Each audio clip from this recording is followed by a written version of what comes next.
Good morning, ladies and gentlemen. I'm Stan Smith, and I'm here with, of course, head football coach and athletic director at Dublin High School, Coach Roger Holmes, and this is the Dublin Fighting Irish Coaches Show.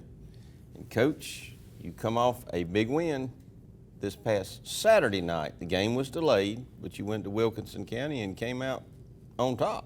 Well, we were excited about getting a good win, Stan. Now, Wilkinson County wasn't quite as solid a football team all the way across the board as our first two opponents.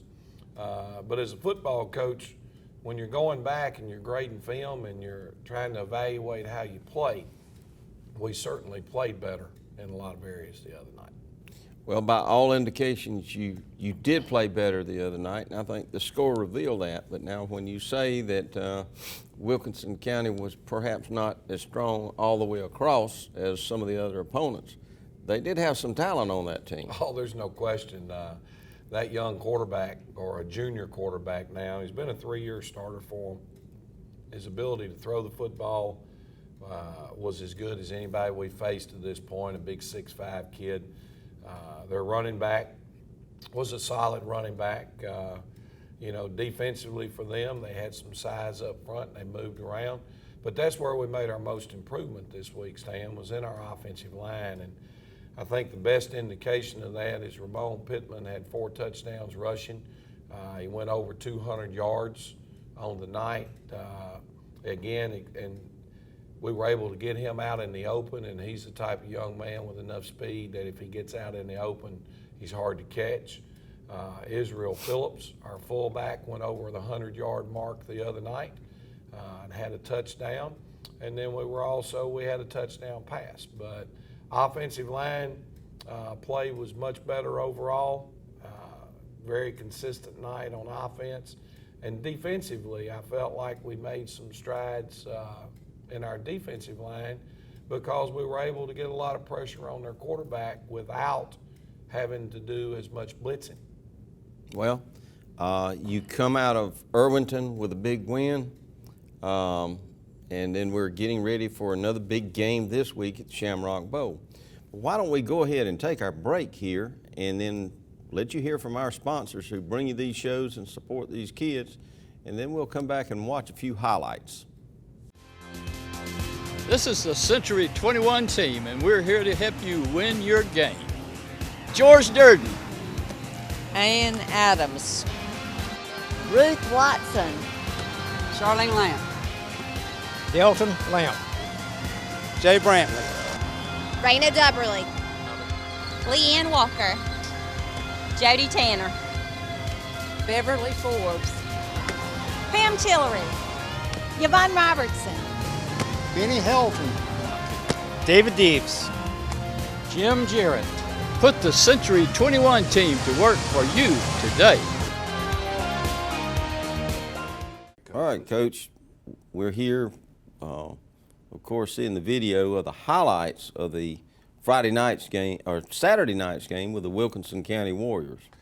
Well, our first play here, we cut into it, and this is a touchdown pass to Malik Jones. That put us up pretty good. Now here's Ramon Pittman running our counter play. It's the first time we'd run it that night, and it was in the early in the second half. And we talked about Pittman's speed, and when he gets out there, he's got a chance to take one to the house. So that gave us a 20-6 lead there, opening drive of the second half. Here's Pittman again with another long run. He broke a tackle, good strong guy. There's Malik Jones downfield with a downfield block. It gave us a chance to break it. This one kind of put the nail in the coffin, I think, Stan. That was the one that put us away. And man, I was glad to see Israel. That's his first touchdown rushing this year. He put one in the end zone after putting up over 100 yards rushing on the night. Coach, this looks, well, there you go. There's your draw play. This was at the end of the first half. Israel Phillips picked up about 20. Now we're going to take a look at a few of the defensive highlights. A nice coverage by Isaac Phillips carrying number 2 down the middle, and then our free safety, Montarian Carswell, putting a hit on the receiver to break the ball loose. Nick Sumner with some good pressure, misses the tackle, gets back up, continues to put pressure, and missed a sack right there in a 13-0 ball game. But our guys were flying around. We put a lot of heat on that quarterback. But right there, you got to see some of the athleticism of that quarterback. Yeah, he's going to be awful good. This is another sophomore that was in the game for us there at weak corner and come up with a huge interception. That was Greg Jones. We get a PAT block on this one, and our guys really get excited about those blocks, because if you block a punt or a field goal around here, Stan, it means you don't have to run sprints on Monday. So those guys were quick to remind me who got the block. So that's a big part of what we're trying to get done, and I think that's all the highlights we got for tonight. Got with me today one of our coaches that is new to Dublin this year, Coach Brandon Moore. Coach, tell us a little bit about yourself and your family and where you're from and your background and all the good information that matters. Okay. How y'all doing? Good morning. My name is Coach Moore. I'm from Valdosta, Georgia. I'm married with 2 girls, 7 and 11. I came from Lowndes, where I was coaching defensive line with Coach McPherson. And before I came from Lowndes, I was at a D2 in Oklahoma, coaching the defensive line for 2 years and the offensive line for 2 years. So with Dublin, I'm coaching defensive backs. It's a change, but I feel like I got the hang of it pretty good. I mean, coaching athletes is coaching athletes, I'd say. Tell me, with your Valdosta background and Lowndes, played football for Lowndes during the state championship run, is that correct? Yes, sir. And you played on both sides of the ball when you were at Lowndes, or Yes, offensive and defensive line, both? Yes, sir. Which one did you like the best?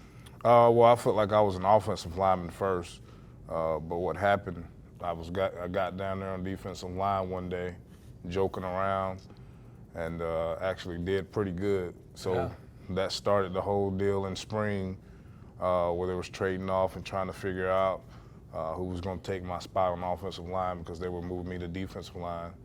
But we ended up putting in a heavy package, a plywood package, and I wasn't on it at first because they didn't believe I could, play that many plays of games. But I talked to Coach McPherson and asked him if I could be on it, and then that came to when I was playing both sides of the football. Gotcha. Now, which one of these, where's your passion? Is it on the offensive side or the defensive side as a player? As a player, it was the offensive side of the ball, but once I started playing defense, it became the defensive side. So it just depends where I was at that time. That's where my passion was. Tell me, now also you work with track, is that correct? Yes, sir. And tell us what you were doing with the track program at Lowndes County. Coached the shot putters and discus throwers, both boys and girls. I believe when I added up, I had 8 region champions, 5 runner-ups. This year I had a kid, he qualified for state in discus, broke the school record. He ended up getting 3rd place. A kid after him beat him on the last throw by an inch. And so, track and field is a game of inches. So, he's a 3-time region champion. He's on at Florida State. We was also runner-up 3 years ago in the discus. And with the girls, region champion in shot and discus again this year. Had one go to state, but she just got edged out to make it to the top 8. So. Well, we're looking forward to you not only being great with our football program, but also helping our track program and those throwers and that type thing. And Coach, as a defensive back coach at Dublin, I guess the first thing that happens when you work with defensive backs is, if a defensive lineman gets blocked or doesn't fill his gap just right, there's somebody there to cover up for him. When you're coaching defensive backs, if they make a mistake back there, it usually turns into 6 points. And So that makes it a little bit tougher. But sir. talk to us a little bit about some of your defensive backs that at this point in the season that you can see progress being made and then those guys getting better. Yes, sir. First, I'd like to start off with Tyler Strickland. He's a sophomore. Technique-wise, he's getting better each week, and with him, it's just getting him to have the confidence to know he is as good as what I think he is. With a lot of hard work, I believe he'll be one of the best corner-wise that I've coached or I've seen in a long time. Eric Baisden, I believe he's Holden Baisden. Holden Baisden. He's a senior. One of the smartest football players. His football IQ is off the chart. So it's like having an extra coach on the field. And the funny thing about that is Holden hadn't played until this year. Yes. But he's a very bright young man that's able to soak up everything that you tell him and take it to the field. Looks like we may have a different guy starting for us at free safety this week due to an injury. Yes. Talk to us a little bit about that. Yes, we have Travick. I believe he's a first-year Calvin kid. Travick, first-year as player. well. One thing I noticed about him right off the bat, he may not know what he's doing, but he'll hit you. He'll come down. And so, and I took a lot of time, one-on-one time with him during practice, had him behind me, seeing the coverage, and I just told him he had to be patient because I do believe he had suffered an injury, which had kept him out. And he was learning the coverages, and he was taking vicarious reps. Yep. And I talked to the kids a lot about taking mental reps when you're not in, because you never know when your number's called. And his number's called up this week. I got a lot of confidence in him. He's gaining more confidence. The more he plays, the better he's going to get. But he's a big hitter, so look out. We hope that, that he steps in Friday night there in that safety position and does a great job for us. We believe he will. Yes, sir. All indications are that he will. But, folks, I hope you've had a chance to enjoy meeting Coach Brandon Moore, another fine person working with our football team here at Dublin, going to work with our track team and is a part of our special ed department. Coach Moore, welcome to Dublin, and we look forward to a lot of great years with you. Yes, sir. Thank you.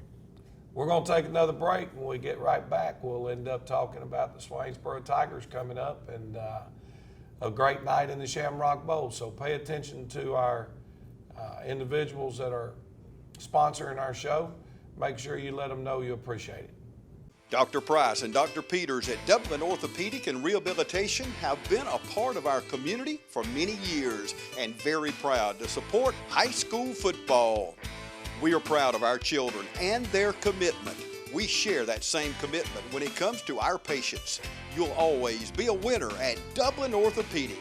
No referral ever needed. Just call us today at 272-3022.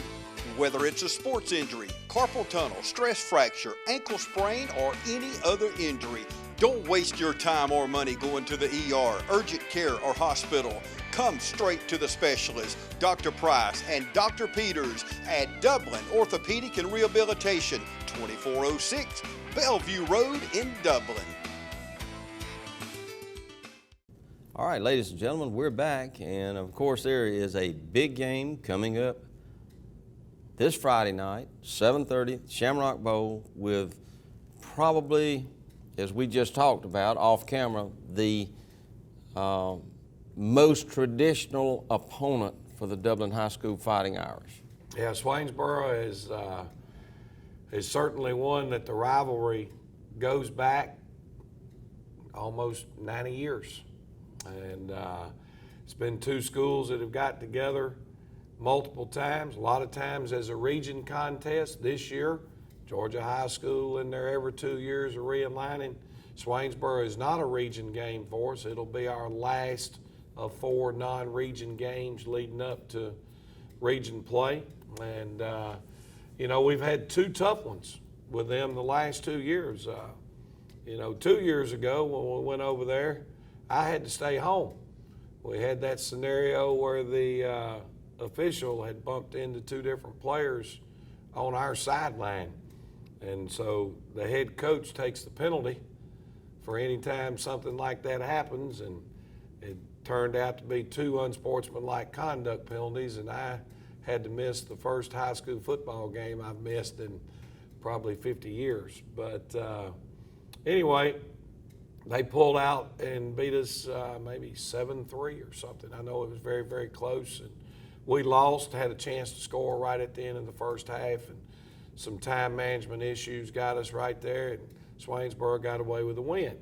Last year here in the Shamrock Bowl, mistake, I think, on my part. They were lined up to punt.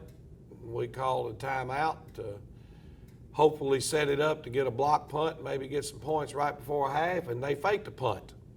And when they faked a punt, they had a big long gain and ended up scoring on what might be as good a catch in the back corner of the end zone over there when a kid went up and made a one-handed catch back over his shoulder, and was the difference in the game. So Swainsboro's beaten us 2 years in a row, but they've got a new football coach.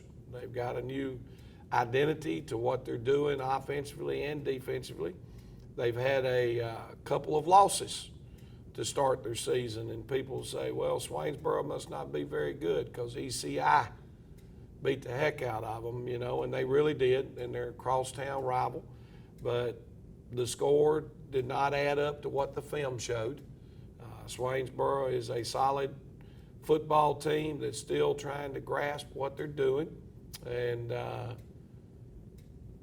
you know, if you're looking at scores, you're going to be terribly surprised because Mark Stroud is now the head football coach at Swainsboro. Mark was at Toombs for many years and is the winningest coach in Toombs County history. And left there, went down, I think it was Savannah Country Day. I think it was Savannah Country Day. And had a phenomenal record in Savannah. I think he's won, well, I know he's won close to 200 games. So he's done a phenomenal job, and they had an open date to lick their wounds and spend 2 weeks getting ready for the Irish, so it'll be a tough one for us. But they come to the Shamrock Bowl. They're headed to the Bruise Bowl, and you know, now Stan, we're a little beat up this week. We've been very fortunate up to this point with injuries. Now we're going to have some kids that are not at 100%, but we expect them to play. And we mentioned early in the show, there's a strong possibility that our free safety, Montarian Carswell, will not be able to play this week due to a deep thigh contusion. We're trying to get him ready, but it doesn't look good. Well, we look forward to a big crowd, but let's talk about our region. Where, before we break and end the show, where does the region stand? I understand that everybody's been playing their non-region schedule, but these wins or losses make a big difference to these kids. Well, there's no question in the confidence and the enthusiasm as you move forward. But you know, as I look across the region right now, Swainsboro is 0-2. They lost to a very good Jackson team, which I think is a 4A football team right now. They lost to ECI, which is the #1 ranked single-A team in the state by a lot of people. East Lawrence picked up their first win the other night, or on Saturday afternoon, with a big win over Montgomery County. And you can see that Coach Robinson's got that group improving on a weekly basis. Blakely County got their first win the other night. Now they went on the road to Clinch County and took one pretty hard on the chin with Clinch, and I think Clinch might be ranked as the #2 single-A team in the state. I think you're correct. Then they also had a tough, close loss to Hawkinsville in sort of a rivalry game, but they jumped out and got one with, Truthland last week. Dodge County, I think, a lot of people were at the game probably Friday night since it was the only one going between Dodge and West Lawrence, and Dodge had a defensive struggle and pulled out a 3-0 win over what everybody around here knows or believes is a very solid football team in West Lawrence. Southwest Macon did lose their first one the other night. They took a pretty good shellacking by Spalding, which is a 4A or a 5A school, but Southwest wasn't able to get out of there with that one. I think Northeast picked up their first win the other night, and then Washington County, they're 0-2 right now, but the reality of it is they've played two tremendous football teams losing to Burke last week. So I look for them to kind of rally the troops this week against Baldwin County, and that should be a good football game. But I look for Waco to start hitting some of that midseason stride, as you say, going right into region play. All right, Coach. Well, one more, I guess, tune-up game this Friday night at the Shamrock Bowl. Dublin Fighting Irish versus the Swainsboro Tigers. Big rivalry, goes back for years. Hope we'll have a good crowd there. We want to invite you to the Shamrock Bowl Friday night. And what about JV before I leave? No JV game this week. No JV game this week. We'll see you Friday night at 7:30.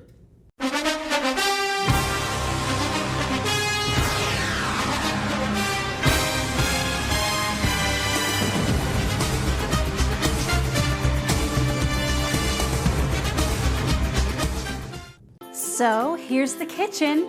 This is perfect. Wait, this house uses just electric? Yeah. That'll never work. How can we expect to cook under these conditions? So what do you think? I think this is a wonderful house to raise our family in. It is natural gas though, right? It's kind of all electric. Natural gas sells homes, so choose natural gas. Brought to you by the City of Dublin.